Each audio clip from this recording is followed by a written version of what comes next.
you as a family member, right? And it'll give them the education that they need about recovery, right? And not being your enabler or being codependent, trying to fix you and different things like that. And so you've got to have a pro recovery support system, right? You need to surround yourself with winners and people or organizations that believe the best in you and who will provide support and encouragement in your recovery, right?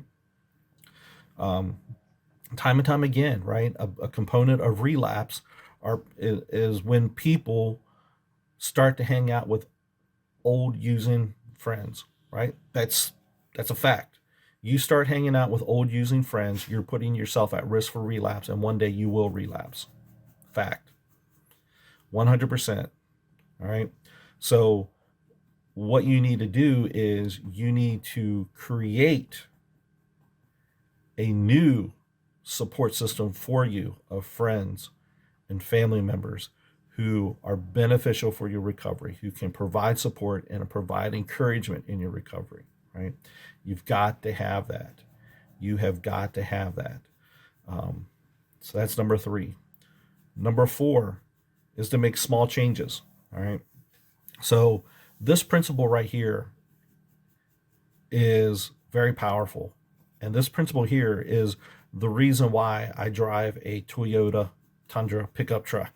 All right, because there's a principle that apparently that we used to have here in the United States before World War II, and it was the power of small changes.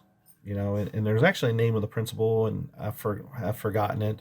Um, But what happened was, you know, during World War II, we dropped two atomic bombs on Japan. Japan surrenders, we win the war, right? So, being the great nation that we are, we could have claimed Japan for our own. You know, we could have claimed their territory and gone over there and said, "You're now a territory of the U.S." But we didn't do that. We went over there and we rebuilt Japan. You know, we fixed up all the damage that we created, right?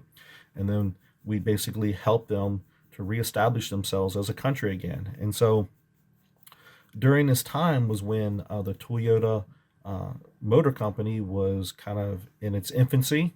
All right. And an American went over there and he worked with the Toyota Motor Company and he taught them this principle. And Toyota Motor Company really embraced this principle and they ran with it. They did amazing with it. And so, and to this day, like, you know, the U.S. car manufacturers, right? They were after World War II. They were focused on quantity, right? They were focusing on just putting out lots of cars, all right?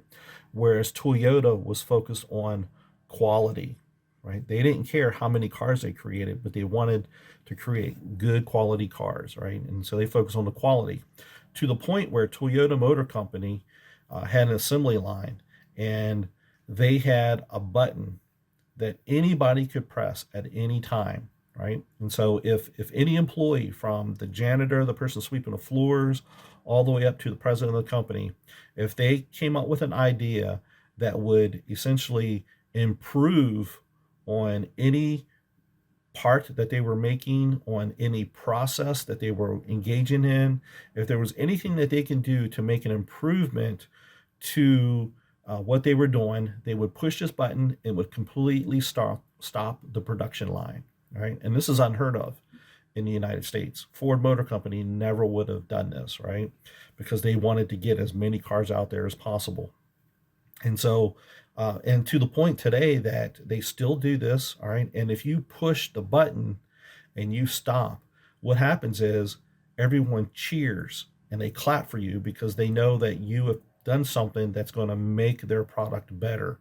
And so they celebrate making these small changes to make their product better. And so, to the point where Toyota is known for their quality, right? And so, a side story to that is back in the, I think, 80s or 90s, Chevrolet joined up with Toyota and they established a a manufacturing plant out in, I believe, California, and Toyota came in and they trained Chevrolet in the principles of Toyota manufacturing, right?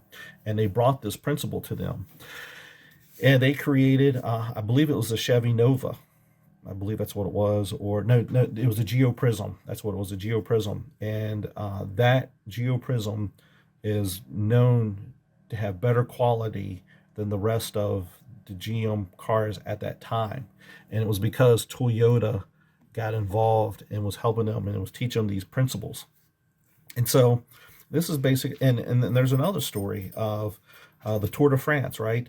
The British cycling team had never won the Tour de France. And several years ago, a British cycling team got together and they hired a coach. And the coach said that his goal was to win the Tour de France within 5 years, right? So what this coach did was he came in and he said, we want to improve everything we do by 2%. All right, we want to look at our workouts, improve them by 2%. Look at our diet, improve them by 2%. Let's improve our sleep by 2%. Let's improve our bicycles by 2%. Let's improve our tires by 2%. Everything they did was to improve by 2%, right? Not they didn't completely overhaul, the whole program, and they just said, let's make little changes of 2%, right? And and the result of that was that they didn't win the Tour de France within 5 years. They won it within, I think, 2 years. So that's the power of making small changes, right? And all too often, addicts can be, and alcoholics can be very impatient, right? They want that instant gratification, and they want to make big changes now, right? Everyone wants 10 years of recovery right now. Everyone wants to I want to be a substance abuse counselor right now, right? And just different things like that. But it takes time, right? And so don't get so focused on overhauling your entire life. Focus on making small changes. And this is why I tell you all in community meeting, uh, all too often, do one small thing today so that when you go to bed tonight, you are a different person than who you were when you woke up this morning, right? That's a small change. Just do one thing. Do one thing today. Do one thing tomorrow. Do one thing the day after, right? And if you keep doing one thing over the 90 days you're here, you will make 90 changes, right? And you're going to see that you're going to be a completely different person when you leave here than you were when you came in, right? And if you can't say that you are a different person today than you were 30 days ago, 60 days ago, 90 days ago, then that's not good, right? Because you should be changing every day. And just make one small change a day, right? Don't completely overhaul your life. Just focus on one thing, right? Focus on one thing. So with this, identify and support steps that move you in the right direction to reach your goal of going to bed sober each night, right? And so just identify, like, what are some things this week that I can work on that's going to make me a better person, that's going to help me to live in recovery more effectively when I leave here, right? And then create support steps. So, think about making a peanut butter and jelly sandwich, right? You can, everybody knows how to make a peanut butter and jelly sandwich, right? And you can create a list of steps for making a peanut butter and jelly sandwich. And you could get very, very detailed with this. I mean, you could break it up into probably, I think you could easily break it up into about 25 steps, right? And it's something that we do without even really thinking about it, right? Because it's a piece of cake, right? And so that's what you do. You identify a change that you want to make, and then create a list of action steps. So what do you need to do to help you to reach to make that small change, right? And just keep doing that every day. Just make small changes, make small changes, make small changes, make small changes, right? And so then, and also, we tend to want to think of perfection, right? That we got to be perfect, right? But we don't, right? Uh, and so reward your small steps, but don't expect perfection. Nobody's perfect. We're all going to mess up. We're all going to make mistakes, right? And so this is one of the reasons why I believe that everybody should get written up at least one time while they're in West Virginia, right? Because it's going to uh, make you realize that you don't need to be perfect in recovery, right? No one is perfect, right? And so it's going to help you to be realistic, right? And it's going to help you to deal with some little bit of uncomfortableness, right? And so reward your small steps, but don't expect perfection, right? Set realistic goals.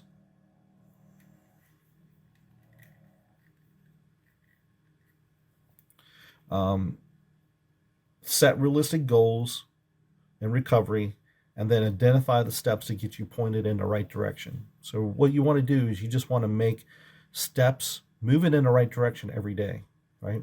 And this is like, you think about a relapse, right? A lot of times people want to beat themselves up because they relapse, right? And clients that come back here a second time or a third time, a lot of times they deal with a lot of shame because they tend to beat themselves up, right? And they're embarrassed to be back. They thought they had all the answers. And then they realize, oh crap, this recovery thing is a little bit different, right? It's a little bit harder than what I thought. Like I can't just use willpower and get through it. And uh, and so the key is if you've relapsed before, right? Look at it as a stepping stone process, right? So learn from the mistakes that you made in the past so that you don't repeat them in the future, right? And so if you didn't work the steps and you relapse, well, this time around, work the steps, right? That's the key. If you didn't do it before, and you relapse, then you need to do something. You need to make a change, right? So, set realistic goals and then identify steps to get you pointed in the right direction. And just every day, right? Move in the right direction, move in the right direction, move in the right direction of recovery, right? From when we talked about functional recovery, right? All those different qualities that we listed, those are all qualities of moving in the right direction. And so make small changes, right? You don't need to overhaul your whole life all at once. Just make small changes. All right, number 5, help others, right? Help others.